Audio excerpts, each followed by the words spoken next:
श्री स्वामी समर्थ. मराठी वर्षाची सांगता होताना साजरा होणारा मोठा सण म्हणजे होळीचा सण. संपूर्ण भारतामध्ये वेगवेगळ्या पद्धतीने होळी साजरी केली जाते. मराठी वर्षातील शेवटचा महिना हा फाल्गुन महिना असतो आणि फाल्गुन महिन्यातील पौर्णिमेलाच होळी येत असते. ही पौर्णिमा होळीची पौर्णिमा म्हणजेच हुताशनी पौर्णिमा म्हणून सुद्धा ओळखली जाते.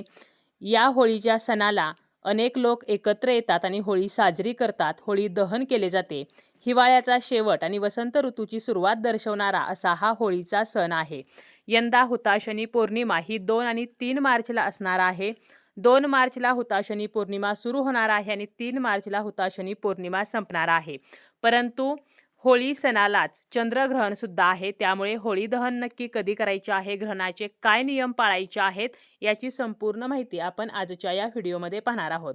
व्हिडिओला सुरुवात करण्याअगोदर तुम्ही जर चॅनलवरती नवीन असाल आणि पहिल्यांदाच माझे व्हिडिओ पाहत असाल तर चॅनलला सबस्क्राईब करा.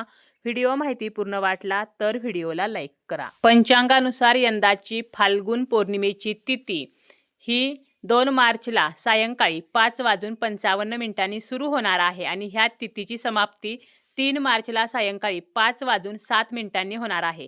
उदय तिथीनुसार 3 मार्चला हुताशनी पौर्णिमा असणार आहे, परंतु 3 मार्चला चंद्रग्रहण आहे आणि त्यामुळे आपण होलिका दहन जे आहे तर ते 2 मार्चला करायचं आहे. 2 मार्चला संध्याकाळी आपण होलिका दहन करू शकतो, म्हणजेच आपण होळी पेटवू शकतो. सोमवारी 2 मार्चला आपण होळी साजरी करू शकतो.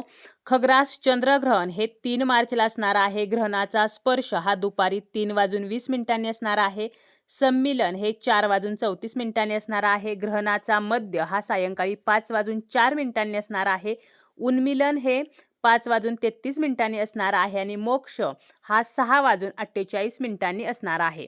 काही कारणाने ज्यांना 2 मार्चला सोमवारी होलिका दहन करणे शक्य नाही तर त्यांनी 3 मार्चला ग्रहण संपल्यानंतर स्नान वगैरे करून पूर्ण पावित्र्य राखून होळी पेटवली तरी सुद्धा चालेल. जेव्हा सूर्य आणि चंद्राच्या मध्ये पृथ्वी येते आणि पृथ्वीची सावली चंद्रावरती पडते तर त्यावेळेला चंद्रग्रहण येत असते. धार्मिक मान्यतेनुसार चंद्रग्रहणाच्या 9 तास अगोदर सुतक काळ सुरू होतो आणि यंदाचा जो सुतक काळ असणार आहे तर 3 मार्चला सकाळी 6:20 पासून हा सुतक काळ सुरू होणार आहे. सुतक काळामध्ये सुद्धा आपल्याला काही गोष्टी करणे हे वर्ज्य करायचं आहे. सुतक काळामध्ये देवपूजा किंवा इतर शुभकार्य करू नयेत. त्याचप्रमाणे ग्रहण सुरू होण्याअगोदर खाणे पिणे बंद करावे. परंतु ज्या आजारी व्यक्ती आहेत, ज्यांना खाणे गरजेचे आहे तर त्या व्यक्ती मात्र या ग्रहण काळामध्ये सुद्धा खाऊ शकतात. ज्या व्यक्ती आजारी आहेत तर त्यांच्यासाठी ग्रहणाचे कोणतेही नियम हे लागू होत नाहीत. ग्रहण काळामध्ये आपल्याला टोकदार वस्तूंचा वापर टाळायचा आहे. ग्रहणाच्या काळामध्ये गर्भवती महिलांनी सुई, कात्री, चाकू यासारख्या टोकदार वस्तूंचा वापर करू नये. त्याचप्रमाणे या ग्रहण काळामध्ये विळीवरती काही चिरणे, भाज्या चिरणे तर हे सुद्धा आपल्याला टाळायचं आहे. कारण अशा वस्तूंचा वापर किंवा स्पर्श हा ग्रहण काळामध्ये अशुभ मानला जातो. त्यामुळे आपल्याला काही दुष्परिणाम होऊ शकतात. त्यामुळे आपल्याला टोकदार वस्तूंचा वापर हा या ग्रहणाच्या काळामध्ये टाळायचा आहे. गर्भवतींनी चंद्रग्रहण हे थेट पाहू नये. ग्रहणाच्या काळात चंद्राच्या किरणांना अशुद्ध मानले जाते. जे किरण आपल्या गर्भात असलेल्या बाळावरती वाईट परिणाम करू शकतात. त्यामुळे गर्भवतींनी चंद्रग्रहण पाहू नये.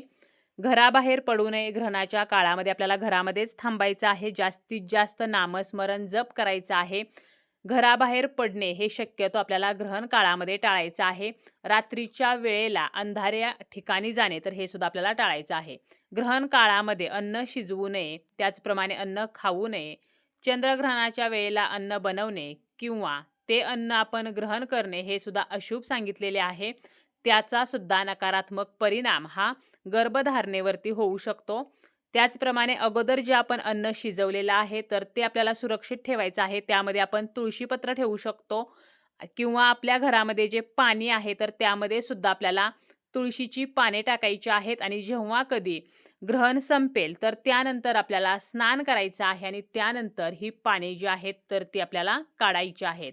ग्रहण काळामध्ये आपल्या घरामध्ये शांतता राखायची आहे. जास्तीत जास्त आपल्याला नामस्मरण करायचं आहे. हनुमान चालीसा, गायत्री मंत्र याचा उच्चार करणे हे ग्रहण काळामध्ये अत्यंत शुभ मानले जाते. ग्रहण संपल्यानंतर सुद्धा अगोदर सांगितल्याप्रमाणे आपल्याला स्नान करायचं आहे. शक्य असेल तर स्नान करताना आंघोळीच्या पाण्यामध्ये गंगाजल टाकायचं आहे.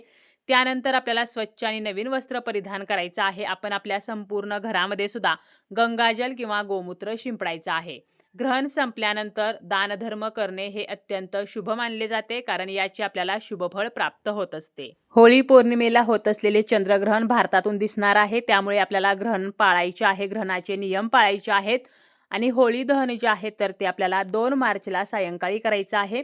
काही कारणाने शक्य नसेल तर 3 मार्चला ग्रहण संपल्यानंतर आपल्याला स्नान करून पूर्ण पावित्र्य राखून होळी दहन करायचं आहे.